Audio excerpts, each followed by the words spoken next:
While Arsenal has officially decided to let the first-team player leave in January, a major transfer opportunity could arise as the club is eyeing the impressive Premier League star. Hey guys! Welcome back to the Arsenal News channel. We're here to bring you the latest updates and keep you informed on all things Gunners.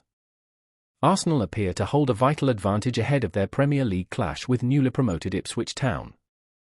The visitors will travel without their captain, Sam Morsy, who is suspended after receiving his 5th yellow card of the season. Morsy, a crucial player in Ipswich's midfield, has been ever present this campaign, starting 16 of their 17 league fixtures. His absence presents a major headache for manager Kieran McKenna as he looks to reorganise his side for the trip to North London. The problems don't stop there for Ipswich, as injuries continue to disrupt their squad. Axel Tuanzebe is ruled out with a serious hamstring issue, while Chidozie Ogbon is recovering from an Achilles injury and remains unavailable. Forward George Hurst is also sidelined with a knee problem and isn't expected back until mid-January.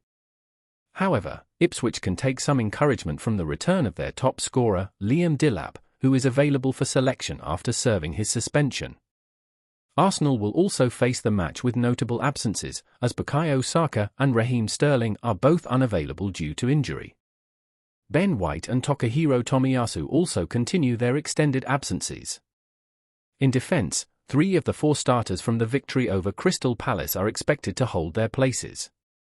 William Saliba and Gabriel Magalhaes will continue their partnership at centre-back for the 3rd consecutive game since Gabriel's return from injury, while Jurriën Timber is likely to remain at right-back. On the left, Riccardo Calafiori may reclaim his spot from Miles Lewis-Skelly. The Italian marked his return from injury with a late substitute appearance against Palace, delivering an assist for Declan Rice's decisive goal. Oleksandr Zinchenko, who has been managing persistent calf issues, has been seen back in training and could provide an option from the bench. Meanwhile, Declan Rice is expected to return to the starting 11 as Arsenal carefully manage his recovery. With Arsenal likely to dominate possession, Jorginho could step in for Thomas Partey to dictate the tempo of the game. However, Mikel Arteta faces a tricky decision in attack. Gabriel Jesus, who has netted 5 goals in his last 2 appearances as a central striker, could be shifted to the left wing in a tactical reshuffle. This would allow Kai Havertz to step back into the number 9 role, with Gabriel Martinelli taking up duties on the right to cover for Bukayo Saka. Arteta has previously highlighted Martinelli's effectiveness in this position, which adds weight to this potential adjustment. In other updates, Arsenal are reportedly eyeing a significant transfer opportunity for next summer. Wolves striker Matheus Cunha has been impressing with 10 goals and 4 assists in the league so far this season. Although he is not yet seen as a top priority, it seems Arsenal have had long-term interest in the Brazilian forward. With Wolves potentially facing relegation, as reported by The Athletic, Arsenal might see an opportunity to make a move. Cunha certainly appears to be a player who could enhance Arsenal's attacking options. In fact, the 25-year-old may now be considered a key target, not just for the summer. Transfer expert Graham Bailey told Molino News that the sale of Pedro Neto to Chelsea has raised Cunha's value to around £50 million to £60 million. Cunha has been at Wolves since January 2023, initially joining on loan from Atletico Madrid before the club made the move permanent, paying around £44 million for the Brazil international. He is under contract with Wolves until the summer of 2027 and is versatile, capable of playing in various attacking roles. Cunha's flexibility could prove vital for Arsenal, especially given the injury concerns surrounding some of their players. Arsenal are facing a tough title race with Liverpool, and finding a replacement for Bukayo Saka should be a priority in the upcoming transfer window. Even with Bukayo Saka fully fit, the team still lacks a real goal threat, making Cunha a potentially valuable addition. However, a mid-season transfer is unlikely, as losing Cunha would significantly weaken Wolves' chances of avoiding relegation. Meanwhile, the Gunners remain in talks with young defender Aidan Heaven over a new contract, following reports that he has rejected the club's latest professional terms offer.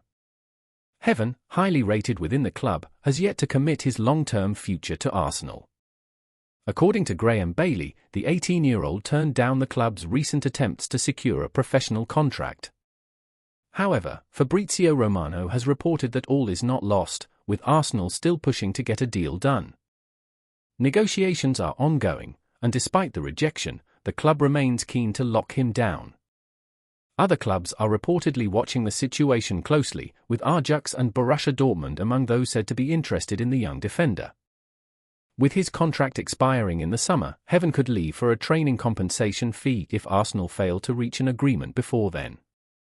The young talent made his senior debut under Mikel Arteta in October during the League Cup tie against Preston North End. While that remains his only first-team involvement to date, he has featured regularly for the U21s and U19s this season, making 14 appearances in Premier League 2, the UEFA Youth League, and the EFL Trophy. Heaven also made his debut for England U19s in September, though he wasn't called up in October or November. With just 6 months left on his contract, more updates on a potential Gunners deal are expected in the coming months. In another development, it has been revealed that Arsenal did not activate the option to extend Kieran Tierney's contract, which expires at the end of the season. The 27-year-old left-back has seen his contributions limited by injuries during his 5 years in North London. Tierney spent last season on loan at Real Sociedad, gaining valuable experience abroad. During the Carabao Cup quarter-final win over Crystal Palace, the player had to be substituted due to yet another injury. The club had the option to extend his contract by a further 12 months, but chose not to do so. This means Tierney will leave Arsenal on a free transfer when his contract expires in June. Reports suggest the deadline to activate the extension has now passed, and Tierney has already been informed of the club's decision. This opens the door for Tierney to negotiate a pre-contract with overseas clubs from January 1st. A permanent transfer in the January window remains a possibility as well. The left-back has reportedly attracted interest from Premier League clubs, his former team Celtic, and several overseas sides. Meanwhile, Barcelona are in a desperate race against time to register summer signings Dani Olmo and Pau Victor for La Liga. And amidst all this chaos, Olmo's agent has been spotted in Manchester. Reports from the Daily Mail reveal that Olmo's agent, Andy Barra, flew to Manchester on a private jet, even attending City's game against Everton. Barcelona's registration issues are well documented. They're struggling with financial fair play and have only registered Olmo and Victor temporarily, using injury exemptions. They're even considering legal action to register them permanently. Dani Olmo has a clause in his contract that allows him to leave Barcelona for free if he isn't properly registered. This has put top clubs on high alert, including Arsenal. The Gunners have been linked with Dani Olmo in the past and are closely monitoring the 26-year-old's registration situation. The visit of Andy Barra, Dani Olmo's agent, to England, especially in Manchester, raises suspicions about the real intention behind the trip. Although he claims to be on holiday, the timing of the visit, coinciding with Barcelona's difficulties in registering Olmo in La Liga. It's thought that Barra could be looking at other options and making it a plan B for the player, just in case things don't work out at Barcelona.